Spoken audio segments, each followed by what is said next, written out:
remember, well, about 6 years ago, but also the other week, my Electrolux ZA65, a vacuum cleaner from the 1960s, very common and popular back in its day. Well, it's pretty much done. It's all chucked in here for now because it's been the weekend.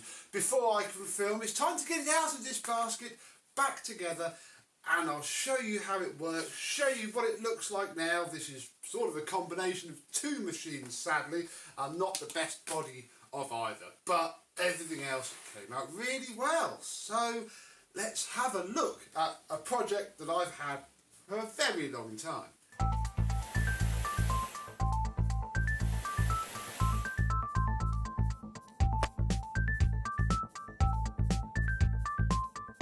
Yes, hello, my vintage Electrolux chums.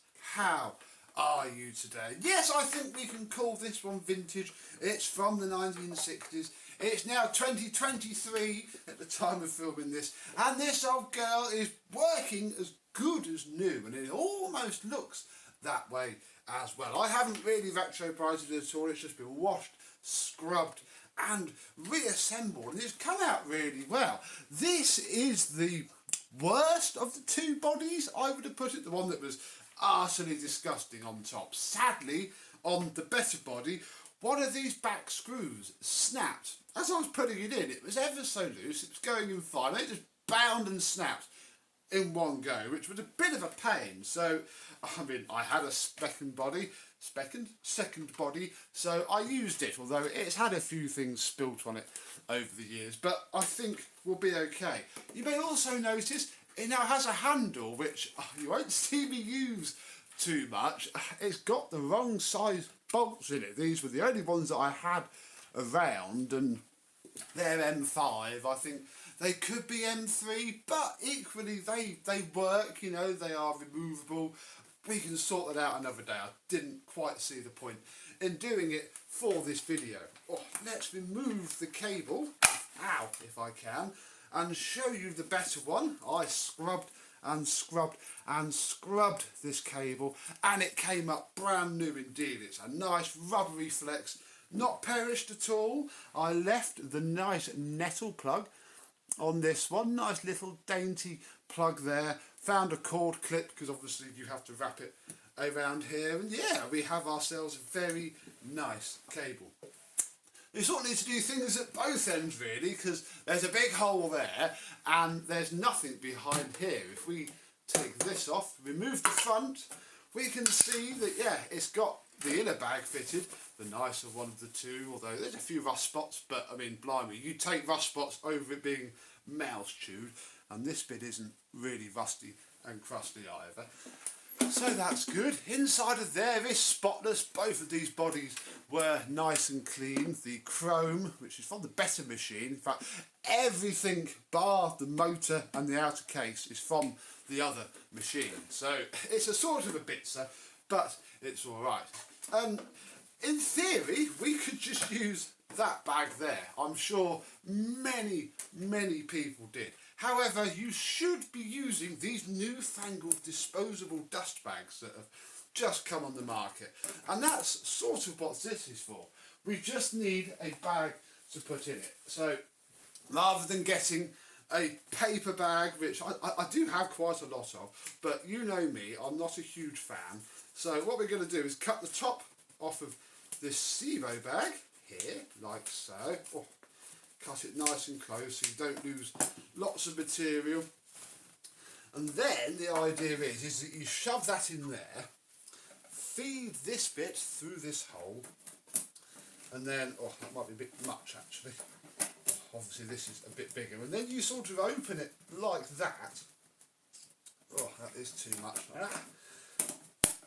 Obviously I haven't done this for ever actually on one of these, and then in theory just pushing this on won't do it. I think we're a bit tall, folks. We are going to have to chop this down. I should have got one of the paper bags out in order to compare. Let's try that, because yeah, you can't have an awful lot poking out, I don't think. You want just a bare minimum, so it traps itself here like that. then this bit, primarily that bit there, should, it looks a bit better. I think that's that. It then clamps it shut, and all the dirt will go into the, well, much better paper bag than the one it had. Onto the back now, and in the washing basket of fun I have the rear blower port and some of these. I got these from Barton's. These, I don't think they're genuine, but they're brand new, albeit this is the most grubby one of them all, because they're all in open bags. Obviously everything from Barton's was filthy, so I'm going to use, I mean, it's still quite clean, and yeah, Electrolux call this the air purifying pad. And I have used this briefly as a blower. I cleaned the computer out the other day, and it made a bit of a screaming noise, and I think that's because, and somebody did confirm this to me, that provides a seal. So there is your, I mean, it's no HEPA post filter, but hey, it's better than a lot of machines had at the time. We can then take our rear cover. I think it goes that way round again. I think it's whichever way. Oh no, look, it physically doesn't. So it is slightly handed as to which way round it goes. There we go. And then this should screw into here, like so. And now we will have purified air coming out from underneath. This is the ratings plate, ZA65. Yeah, it's quite clean underneath. There's our hanging hook. You can hang these up on the wall, although I can't imagine we're going to do that. And with those last few pieces fitted, I've been waiting all weekend to use this, but like to do all this on video so we can share in it together. We plug it in. It should now be able to take dirt.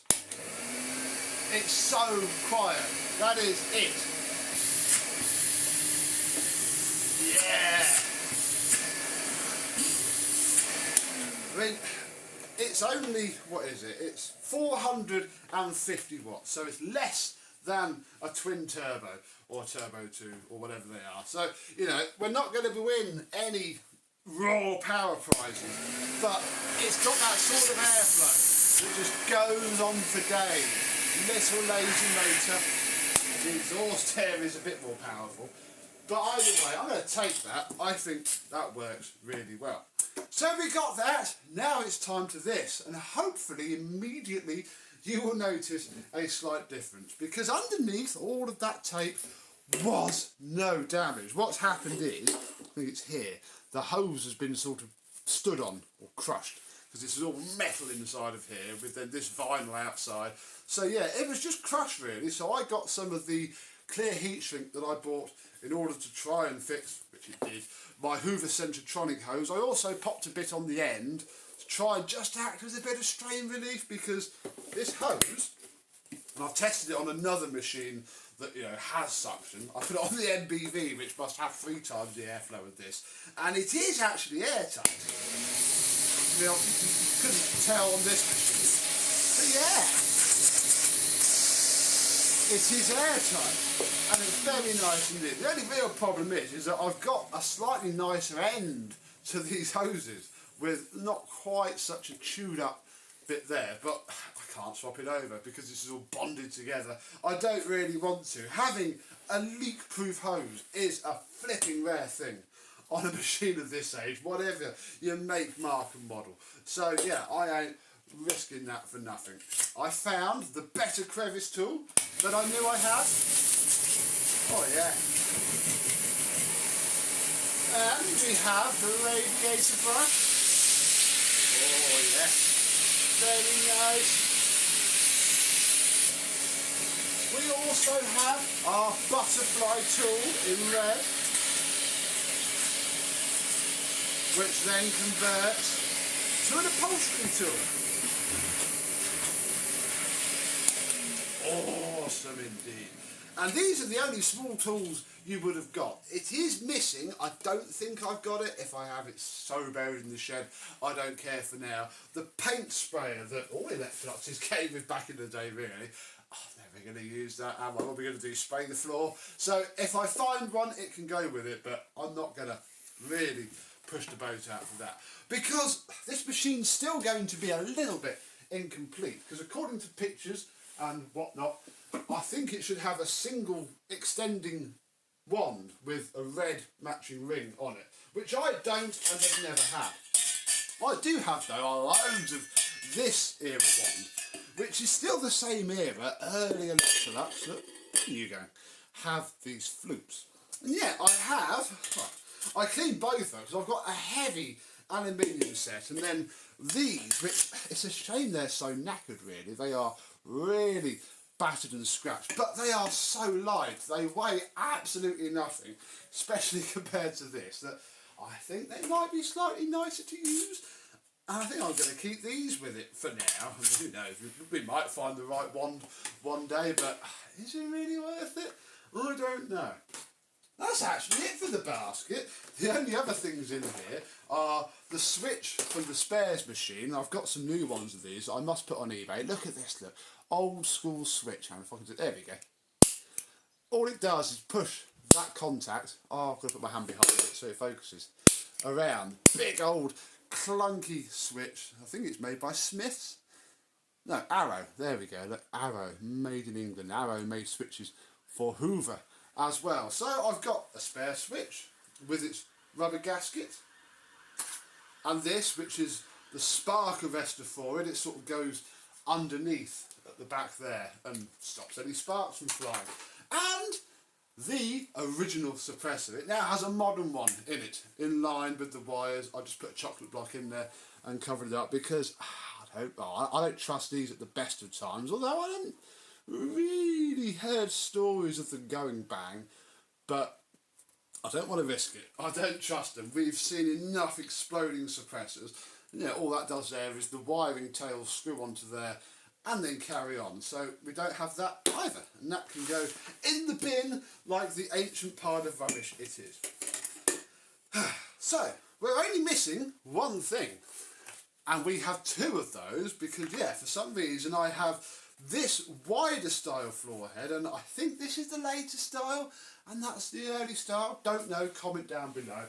Although, if I refer to the operating instructions, oh look, there's the guarantee. Oh, I didn't have to do any of that work.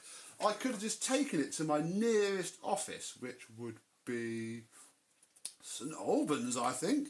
God, that's a bit of a trek. Let's go all the way over to St Albans. But yeah, we can have the warranty. Yeah, I've also got the manual, which I found, and if I can find the better picture of it, yeah, this manual does show this wider style of floor head, which is cool. That's fine. I've got two, so we can decide which one it is, and they both click over absolutely brilliantly. Very nice indeed. So yeah, carpet mode, hard floor mode, and then this bit is, the manual does state, so get all the bits of cotton and lint up, or similar, which I know must have been a massive issue in the 1960s for them to make a floor head especially for it. But we don't have much of that here. In fact, we don't have much dirt at all because I tidied up before filming this video. That was a bit silly. But we can pretend, pull it around this. It pulls around about as you'd expect from a machine on sleds, although it's got two rear wheels, which is quite nice. But, you know, we don't need to pull it around too much. Hopefully now, for the first time in many, many years, it can do some vacuuming. Oh yes, I mean, it's not powerful at all, but it's got airflow. From the era, this would have been fine. I mean, there's no egregious air leaks anywhere, nor from under here, which I was slightly worried about. Yeah, it is what it is. It's fine. It'll pick the bits up perfectly well. We can swap this floor head for this one. And in fact, if we turn it upside down, as you can see, it's pretty clunky to use. Oh, brush me there.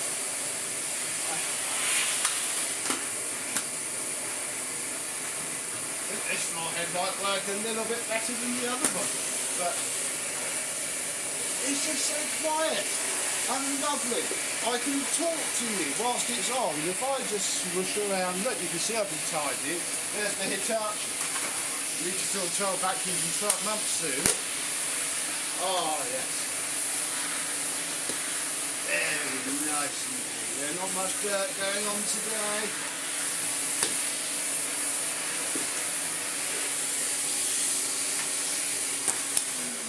I mean, we can even move the hose to the back and use it as a blower. Which is power for that. Oh God. Although there's a lot of rubbish coming out of this hose. It's probably not the best hose to use for it, but it can certainly go in the front. Yeah, that's it. It's just of the era. It's a lazy sounding, lovely running motor, but it's just not very powerful, bless it. But it'll last forever. And just like that, I mean, we could put the spare ones with it, but probably won't. We can call this one pretty much done. I'd like to swap these for smaller ones and probably put a little bit of silicone behind the bolts behind it, just to make sure that there's no airflow loss at all. But I mean, there's not, and there is a rubber seal underneath that trim which is stopping all the air leaking out. I think it's fine. I think obviously it's now 2023. Back in the early 1960s this would have been wonderful, but equally back in the early 1960s this would have been the old story of old technology put into a new modern shell, because I've actually got the spare motor, or bits of it, here. What happened was, it's ever so strange, I'll try and put a picture of it. Basically I lost one of the little spring clips, it went ping, so I had to go and get the other motor and I just swapped the wash fans over. So this is the sort of business end of an Electrolux motor. And how it happens is, these rod things that are there, this sits on there, and then there's all the fan case stuff builds up, and then there's little springs, and it's all under tension, so it runs really smooth. And yeah, sadly it broke, but there's not a lot of difference between this motor and one from the Electrolux XII that I attempted to refurbish but couldn't, and that was many years older than this. That was from the 1920s, I think, and it was pretty much the same. Electrolux, bless them, just like they do now from the big Electrolux video, where over 3/4 of those had the same motor. This would have been the same, just in a different generation. And bless them, it obviously worked, because these are insanely popular. I've had lots of people comment on the Facebook and Instagram posts that I've done, saying, oh, we had one of those, my aunt, nan, gran, etc. back in the day. It lasted forever or exploded, depending on your story. But again, I think a lot of that explosion would have been the suppressor rather than the motor. But then again, if people were using it with that inner cloth bag and nothing else, it would have had cigarette ash, probably asbestos, coal dust, who knows for it. It probably did kill it, bless it, because yeah, all the air shoots through here and obviously makes all of that quite yucky. So I'm going to have to put this up for spares, because I'm sure somebody will want it for something, but I don't need it. Even if I did find the little clip, which I haven't yet, there's no point. It is all done. I can get rid of some more rubbish and call another cleaning ensemble. I don't think they call it an ensemble, do they? We're a family of Electrolux users with pride. Yes, there we go, look. This is where it shows. There's the sprayer that I don't have. Very nice. There's the throwaway bags. Make your cleaning so much more convenient. And yeah, you're supposed to stick it in and grab it and pull it out. It's so nice to have the original manual. That was the picture I was looking for. Look. The wide-headed floor tool. And she's doing the Electrolux pose. They had a special pose which they used. Oh, it's ever so nice. And yeah, one day soon we might be like that lady, obviously not dead like she will be now, but we could be using our lovely Electrolux 65 to clean our house 1 month soon. So yeah, there we go. Another one that's been in the loft forever, saved, and it was quite easy once I got into it, and the results were amazing. Comment down below with your ZA65 memories, if you have any, or if you had one, let me know what you thought of it. And I, and some other lucky Electrolux, will see you soon. Bye.